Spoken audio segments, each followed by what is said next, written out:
দীর্ঘ 18 মাস ধরে ভারতমুখী সাধারণ মানুষ ও রোগীদের জন্য ভিসা যেন এক বিশাল মাথাব্যথার কারণ।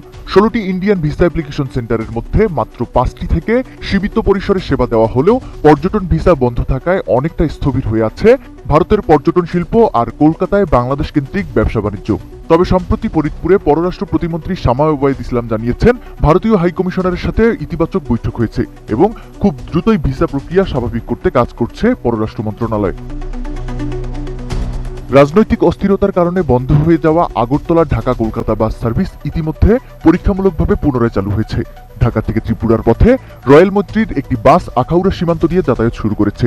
এছাড়া ভারত বাংলাদেশ রেল যোগাযোগ, মৈত্রী, মিতালি ও বন্ধন এক্সপ্রেস পুনরায় চালুর বিষয়টিও গুরুত্বের সাথে বিবেচনা করছে সড়ক ও রেল মন্ত্রণালয়। ভারতের প্রস্তাব অনুযায়ী পদ্মা সেতু রেল সংযোগ ব্যবহার করে ঢাকা থেকে কলকাতার দূরত্ব 5 ঘন্টায় কমিয়ে আনার পরিকল্পনা চলছে।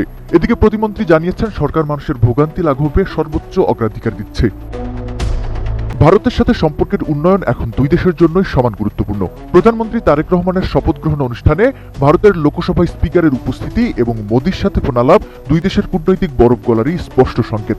ভারতের হাইকমিশনার প্রণয় ভার্মা জানিয়েছেন, বাংলাদেশের নতুন সরকারের সঙ্গে জনকেন্দ্রিক সহযোগিতা জোরদারে ভারত আগ্রহী। তবে বিশ্লেষকরা মনে করছেন, পশ্চিমবঙ্গে বিধানসভা নির্বাচনের আগে পুরোদমে সব ভিসা চালু হওয়া কিছুটা সময় সাপেক্ষ। আপাতত নির্দিষ্ট কিছু পোর্ট অফ এন্ট্রি দিয়ে সীমিত পরিসরে পর্যটন ভিসা চালু হতে পারে বলে ধারণা করা হচ্ছে। কূটনৈতিক সূত্র বলছে, পশ্চিমবঙ্গের আসন্ন বিধানসভা নির্বাচনে বাংলাদেশ ইস্যুটিকে একটি ট্রাম্প কার্ড হিসেবে ব্যবহার করার চেষ্টা চলছে। তাই নির্বাচনের আগে হয়তো পূর্ণমাত্রায় ভিসা সেবা চালু হবে না। তবে দিল্লি থেকে সবুজ সংকেত পাওয়া মাত্রই সীমিত আকারে হলেও বাংলাদেশিরা ভারতে যাতায়াতের সুযোগ পাবেন। ইতিমধ্যে ঢাকা, চট্টগ্রাম, রাজশাহী, সিলেট ও খুলনা এই 5টি কেন্দ্র থেকে মেডিকেল ও ব্যবসায়িক ভিসা ইস্যু চলমান রয়েছে, যা নতুন সরকারের আমলে আরও বিস্তৃত করার পরিকল্পনা রয়েছে। 18 মাসের এই দীর্ঘ বিরতিতে বাংলাদেশ ও ভারতের মধ্যকার যে দূরত্ব তৈরি হয়েছিল তা ঘুচিয়ে আনাই এখন মূল চ্যালেঞ্জ। পররাষ্ট্র মন্ত্রণালয়ের এই নতুন উদ্যোগ কেবল একটি ভিসা চালুর প্রক্রিয়া নয়, বরং দুই ঐতিহাসিক মিত্রের সম্পর্ককে নতুন উচ্চতায় নিয়ে যাওয়ার একটি প্রচেষ্টা।